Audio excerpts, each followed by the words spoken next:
म्यानमारতকৈও ভয়ংকৰ ভূমিকম্প আহিব পাৰে ভাৰতত ভয়ংকৰ ভৱিষ্যতবাণী বিজ্ঞানীসকলৰ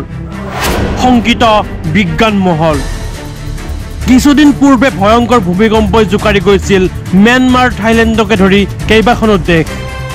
এই ভয়ংকৰ ভূমিকম্পৰ ৰিক্টাৰ স্কেলত তীব্ৰতা আছিল 7.7 তথ্য অনুসৰি এই ভয়ংকৰ ভূমিকম্পত মৃত্যু হৈছিল প্ৰায় 2700তকৈ অধিক লোকৰ লগতে আহত হৈছিল 4500তকৈ অধিক লোক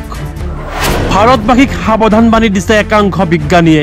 হিমালয়ত আন এক বিধ্বংসী ভূমিকম্পৰ সৃষ্টি হ'ব পাৰে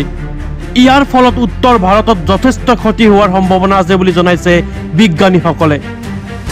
অৰ্গেন টেষ্ট ইউনিভাৰ্চিটিৰ ক্ৰিছ গোল্ডফিংগাৰ আৰু তেওঁৰ সহযোগীসকলে জনাইছে 2060 চনৰ ভিতৰত এক ভয়ংকৰ বৃহৎ ভূমিকম্প হোৱাৰ সম্ভাৱনা অধিক আছে বুলি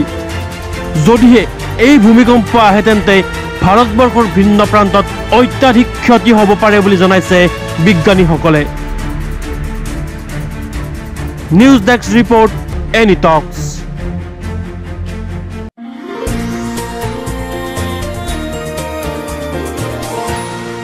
এনি টক্স